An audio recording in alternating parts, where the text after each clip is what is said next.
రజక సోదరి సోదరులందరికీ కూడా హృదయపూర్వకంగా కూడా ధన్యవాదాలు తెలియజేస్తా ఉన్నాను. ఈనాటి కార్యక్రమానికి ముఖ్య అతిథిగా విచ్చేసిన పెద్దలు రాష్ట్ర రజక అధ్యక్షులు సోదరుడు అనుబాబు గారికి నేను హృదయపూర్వకంగా ధన్యవాదాలు తెలియజేస్తాను.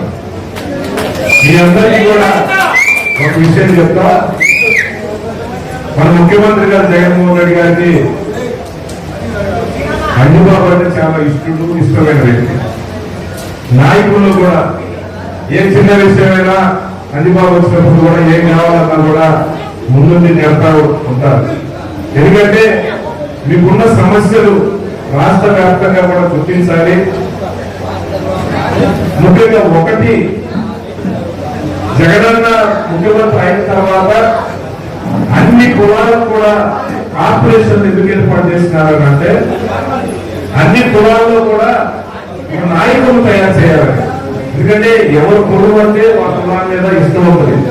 ఆ కులంలో ఆ నాయకుల దగ్గరికి బాగా సొరవగా పోగలుగుతారు. రాజకీయంగా కూడా వాళ్ళని ఆర్థికంగా రాజకీయంగా కూడా చైతన్యవంతం చేయడానికి కూడా అన్ని కులాలకు కూడా కార్పొరేషన్ ఏర్పాటు చేయడం జరిగింది. ప్రతి మీటింగ్ లో కూడా జగనన్న చెప్తా ఉంటారు, మీరు గమనించాలి. ముఖ్యమంత్రి రైళ్ల దగ్గర నుంచి కూడా ప్రతి మీటింగ్ లో ఎందుకు చెప్తా ఉన్నారంటే, నా ఎస్సీలు, నా బీసీలు, నా మైనారిటీలు చెప్తా ఉన్నారు. ఎందుకు చెప్తా ఉన్నారంటే ప్రతిసారి గుర్తు చేస్తా ఉన్నారు. అంటే ఎస్సీ, ఎస్టీ, బీసీ మైనారిటీలు గ్రామాల్లో చాలా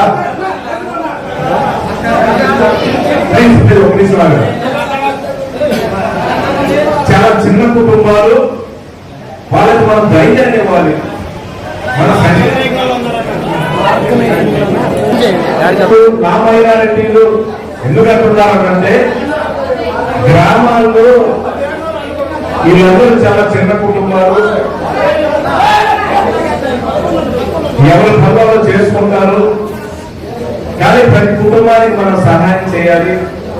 మా కుటుంబానికి మా నాయకుడు ఉన్నాడు, మా అన్నున్నాడు, మా ముఖ్యమంత్రి గారు ఉన్నారు అనేది ఒకసారి గుర్తు చేయాలి. ఎందుకంటే ప్రకృతి వైపరీత్యాల వల్ల కరోనా లాంటి సమస్య కావచ్చు, కరువు లాంటి సమస్యలు వచ్చినా ఆ కుటుంబంలో ఒక పెన్షన్ రూపాయలో, ఒక అమ్మఒడి రూపాయలో, ఒక చేయింపు రూపాయలో, ఒక వాహన మిత్ర రూపాయలో ఏదో ఆర్థికంగా ఆ కుటుంబానికి మనం సంక్షేమ కార్యక్రమం ఒక ధైర్యాన్ని ఇవ్వాలి. ఏదైనా వాళ్ళొక డిప్రెషన్ పోకుండా ఏదైనా బాధ వచ్చినప్పుడు ఎక్కడో మా నాయకుడు ఉండాలని గుర్తు చేయాలనే ప్రతిసారి కూడా జగనన్న ఈ వాడు ఇది చెప్తా ఉంటాడు. కానీ ఆయన చెప్పిన మాట మీద 5 సంవత్సరాలు కూడా అందరికీ కూడా సంక్షేమ కార్యక్రమాలు ఇచ్చిన పరిస్థితి. ముఖ్యంగా రజక సోదరులు నేను చెప్తా ఉన్నాను, మీరు నియోజకవర్గ స్థాయిలో ఒక కమిటీ దాకా ఫామ్ కండి. మీకు గ్రామ స్థాయిలో కూడా నేను చెప్తా ఉన్నాను, గ్రామ స్థాయిలో కూడా మీకు ఏదైనా సమస్యలు ఉంటే 100% కూడా మీ వైపు మీకు న్యాయం చేసే విధంగా ఖచ్చితంగా నేను చర్యలు తీసుకున్నానని సందర్భంగా తెలియజేస్తా ఉన్నాను. నేను మొదటిసారి ఎమ్మెల్యే అయిన దగ్గర నుంచి ఇప్పటిదాకా కూడా ప్రతి గ్రామంలో చర్చీస్ కట్టడానికి నేను ఇప్పుడు ఒక 15 కోట్లు నిధులు తీసుకొచ్చి అవసరమైన చోట పట్టుకున్నారని అన్ని కూడా చర్చలు కూడా ఇవ్వడం. కానీ మీకు కూడా చెబుతా ఉన్నాను, చిన్నలు పెద్దలు ప్రతి గ్రామంలో అదేదో నేను ఎమ్మటి ఇమ్మీడియట్ అయిపోవాలని చెప్పాలి. ఏదైనా మనం చేయాలంటే మొదలు పెట్టాలి. ఒక కార్యక్రమాన్ని మొదలు పెడితే మనం ముందు తీసుకోవచ్చు. కొంత ఫండ్స్ ప్రాబ్లం అయినా నేను అడ్జస్ట్ చేసేసి, ఒకవేళ మీరు కట్టుకునే స్తోమత లేకపోయినా అవసరం అనుకుంటే నేను బయట కాంట్రాక్ట్ ఇస్తాను పెట్టే సరే, ప్రతి గ్రామానికి సంబంధించి చిన్నదో పెద్దదో మీరు ఒక చిన్న కళ్యాణ మండపాన్ని కట్టించే కార్యక్రమం మీరు స్థలం చూసుకోండి. ఖచ్చితంగా ఆ వైపు నుంచి కూడా ఒక ప్రయత్నం చేద్దాం. ఎందుకంటే ఇప్పటికీ కొంచెం ముందుకు వచ్చి ఇప్పుడు ధర్మవరంలో ఒక చిన్న కళ్యాణ మండపానికి నిధులు కూడా ఇవ్వడం జరిగింది. అట్లనే ఈ ముట్టుకూరులో కూడా మొదటి ఇచ్చాం, దానివల్ల అది అసంతృప్తిగా ఉంది. దాని గ్రాంట్ కూడా డబ్బు కూడా శాంక్షన్ అయింది. అది ఎంతో కొంత పూర్తి చేయాలని వేరే బయట కాంట్రాక్టర్ కూడా ఇప్పుడు ఒప్పు చెప్పిన సందర్భంగా తెలియజేస్తాను. ఇవి కాకుండా ప్రధానంగా నేనైతే ఒక చెప్తా ఉన్నాను, నియోజకవర్గ హెడ్ క్వార్టర్ లో మీకు స్థలాన్ని కేటాయించి మీకు ఒక కళ్యాణ మండపాన్ని ఏర్పాటు చేసే బాధ్యత ఖచ్చితంగా తీసుకుంటామని. ఎందుకంటే ఇప్పటికే కళ్యాణ మండపం కట్టుకోవడానికి అన్ని కులాలు కూడా ఇవ్వడం జరిగింది. మీకు ఇవ్వలేకపోయినారు. మీకు స్థలం ఇచ్చి దాంట్లో గ్రాంట్ తీసుకొచ్చి కట్టించేసి హెడ్ క్వార్టర్ లో దాదాపుగా ఒక 70 నుంచి 80 నుంచి ₹1 కోటి విలువ చేసే ఆస్తిని మీ కులానికి ఏర్పాటు చేసే కార్యక్రమం జరుగుతారు. ఎందుకంటే మీరు రజతుల మాస్టర్ గారు చెప్పింది, మేము తగాదాలకి మేము దూరం ఉంటాము, మా ఊళ్ళో ఎవరు కూడా బయటికి భయం అని చెప్పారు. మీరు తగాదాలకు రావాల్సిన పర్లేదు. మీరు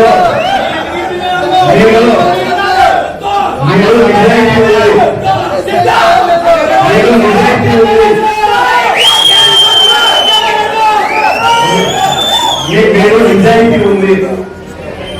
ఖచ్చితంగా నేను ఈ సందర్భంగా చిన్న ఒక ఇన్సిడెంట్ చెప్తాను. అంటే ఇక్కడ ఉన్న న్యూ జనరేషన్ కి, కొత్త జనరేషన్ కి ఈ విషయం తెలియకపోవచ్చు, కానీ కుర్రోళ్ళకి ఇక్కడ ఉన్న పాపలు చాలా మంది వాళ్ళకి తెలుసు.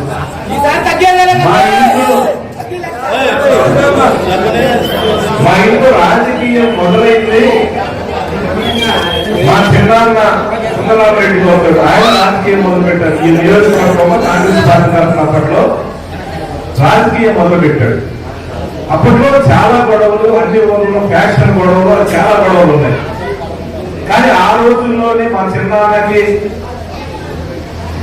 రైట్ హ్యాండ్ గా ఏ చిన్నదైనా ఒక సీక్రెట్ మాట్లాడాలన్నా అవసరమైన 24 గంటలు కూడా మీ రజకులకు సంబంధించి రంగయ్య అనే వ్యక్తి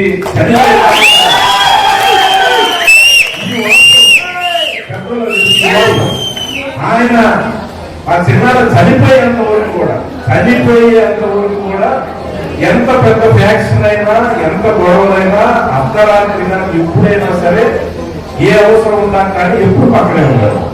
నేను ఎందుకు చెప్తా ఉన్నానంటే మీరేం తక్కువే కాదు, మీకై మాకెందుకు లేదు, మీరేం తప్పు, ఎవరికి తక్కువే కాదు. ఒక్కొక్క కులంలో ఒక్కొక్క మనిషి దగ్గర ఒక క్వాలిటీ ఉంది. కొంతమంది గొడవలు చేస్తారు, ఉంటారనంటే ఎవరి క్వాలిటీ బాగుంది. ఒక్కొక్కరు ఒక నిజాయితీ, ఒక క్వాలిటీ ఖచ్చితంగా. నేను మా కుటుంబంలో రాజకీయంగా మొదలుపెట్టిన దాంట్లో నేను రాజకీయంగా ఎందుకు దూరం వచ్చినా ఫస్ట్ బేస్ వేసే దాంట్లో రజకులకు మీ పాత్ర ఉందని కూడా సందర్భం గుర్తు చేస్తాను.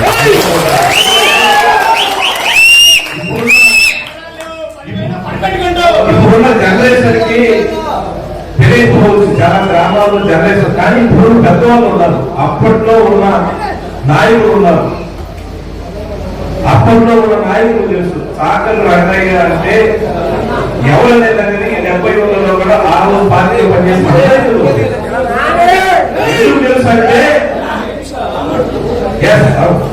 అంటే కుటుంబ సభ్యులు కూడా ఇప్పుడు ఉన్నారు.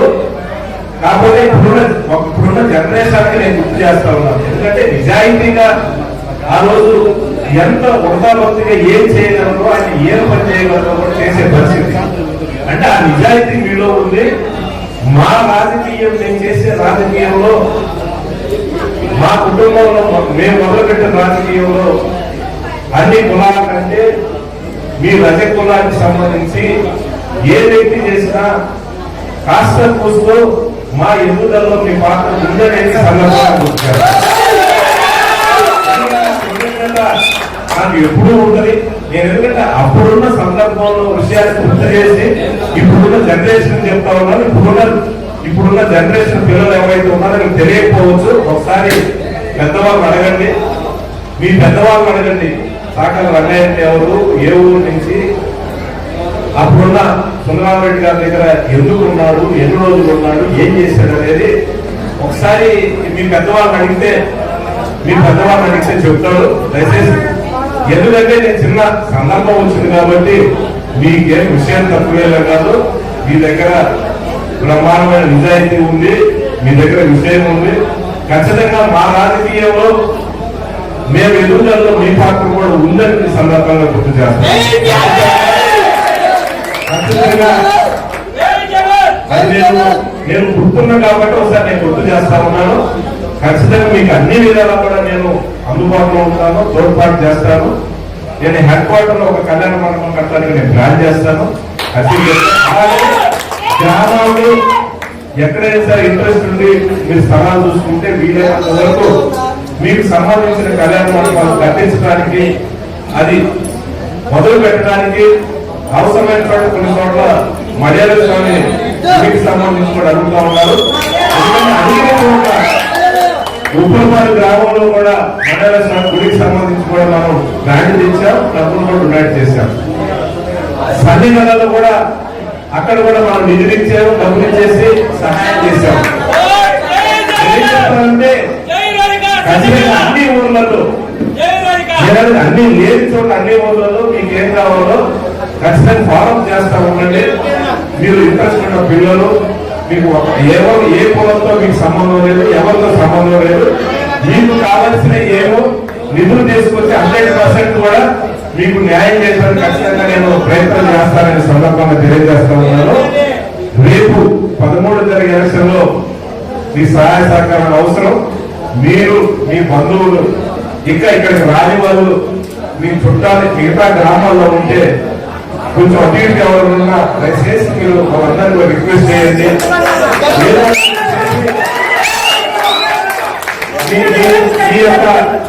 మీ యొక్క సపోర్ట్ పూర్తి స్థాయిలో నాకు ఇవ్వాలని కూడా నేను సందర్భంగా పేర్కొంటున్నాను.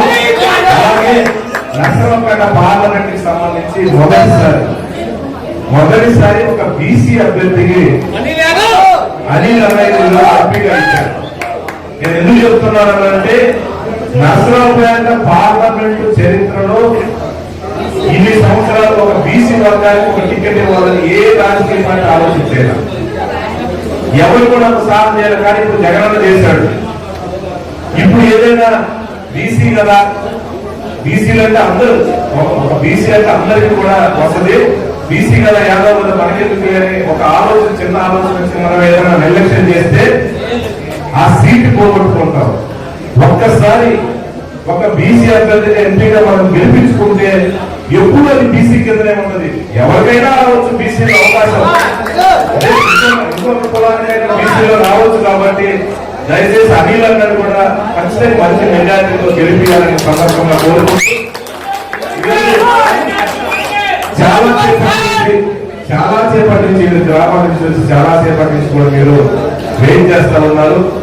నాకు ఈరోజు మల్లవరం ప్రచార కార్యక్రమం చూసుకొని ఒడియాలకు ఆత్మీయ సమావేశం చూసుకొని ఇక్కడ రావడానికి కొంచెం లేట్ అయింది. దయచేసి ఏమనుకోవద్దు.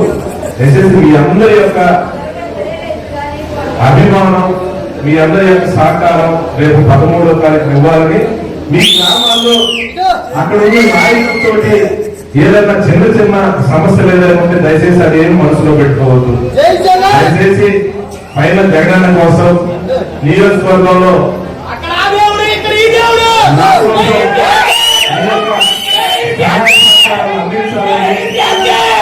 ఒక్క ఓటు కూడా మిస్ కాకుండా సంపూర్ణంగా మీకు మా మద్దతు ఇవ్వాలని కూడా కోరుకుంటూ, నేను 100% అన్ని విధాలా మీ సహాయ సహకారాలు అందిస్తాం.